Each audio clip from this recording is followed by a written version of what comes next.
Thank you, Mr. Chairman. Thanks for holding this hearing. I thank the ranking member and, of course, the general for offering this bill and the ranking member for offering the compromise. Mr. Secretary, I really appreciate the fact that you're thinking outside the box. I went to a vigil, candlelight vigil, when I got off the plane this past Friday. And a veteran in my community committed suicide. And there were several members of the community that were there that didn't know him personally, but wish they had, because they would have done everything they possibly could. You know, I didn't know the veteran, but it didn't necessarily mean that he had a mental health issue, like you said, sir. But it could have been, I know he was having a hard time in life, as far as relationships are concerned, as far as getting a real well-paid job, as far as having an automobile to drive him to work. I understand he was riding a bicycle to work the last few weeks of his life. So again, this is so very important, bringing in the alternative therapies. The VA does a great job, but thanks for recognizing that we need the community involvement as well, and we need experts in the community. I'm in the Tampa Bay area, and we have terrific nonprofits that do a wonderful job, but the funding is not always there, so they can't see all the veterans, and of course we want to make sure that they're experts and it's science-based. So I do have a couple questions, if that's okay.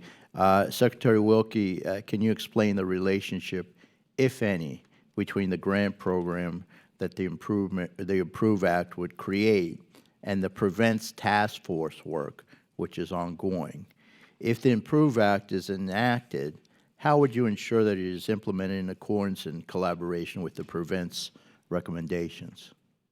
Thank you, sir, and I can certainly attest to what goes on in Tampa. As you know, my sister is a constituent, and I'm in the Tampa VA hospitals quite often, and you and I are going to go to one of the dinners Absolutely. at the hospital this coming year.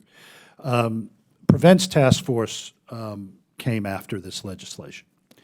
This legislation was here before. But I've said across the country that the Prevents Task Force is our first attempt at a national roadmap, a national health roadmap on suicide.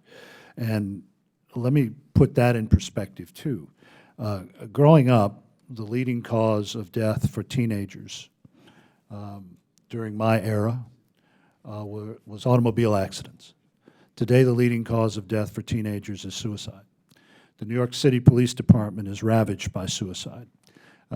We've seen a 56% rise in the last 10 years in youth suicide. The point of that is, Prevents, I believe, will provide an opportunity for forward movement in terms of veteran suicide that will give the rest of the country an opportunity to think more deeply about what is going on.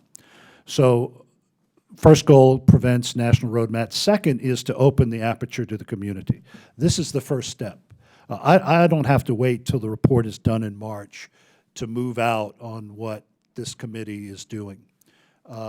That's the vital part of this, that we start bringing small, medium hubs into our family, so that we can have a greater reach than we've ever had. But I do believe that in the end, the public health benefit, what we are doing at both Prevents and here, will offer America a way forward during a very tragic time. Thank you. The next question, Mr. Secretary, is the grant program that the Improve Act would create is based on the Supportive Services for Veterans Families, SSVF. Why do you think that model has been effective at addressing veteran homelessness, and why do you think it will be effective at preventing veteran suicide? Well, the key word is community. What that model did was allow us to reach into the community with non-traditional partners, with hubs as well. A few years ago, there were 400,000 veterans and families on the streets of America every night. We're down to about 40,000 now. That's 40,000 too many, but that's a heck of a lot better than 400,000.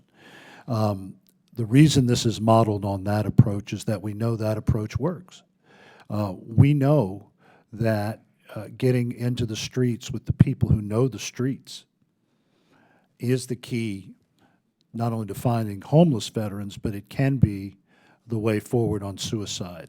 It is one of the most underappreciated federal-private partnerships that we have, and its success rate is palpable, going from, as I said, 400,000 down to 40,000 just in the last few years. So we need to focus on success, and that gives us a way forward.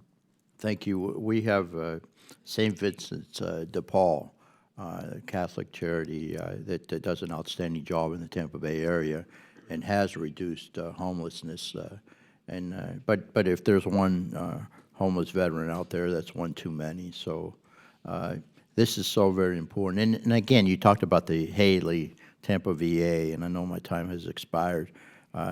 You know, they think outside the box, and they're making a great deal of progress, but we've got to do more. Thank you very much, Mr. Chairman. I yield Mr. Chairman, back. with your indulgence for just a few seconds, we'll be in Tampa tonight to cap that new patient care tower in Tampa, and we appreciate it. But had an opportunity a number of weeks ago to talk to your governor's team about exactly these kind of programs in the Tampa area and their demonstrated effectiveness. It is exactly these kind of programs, sir, that you refer to that we want to get our arms around. So we thank you for your leadership in this area. Thank you, Mr. Bilirakis. I now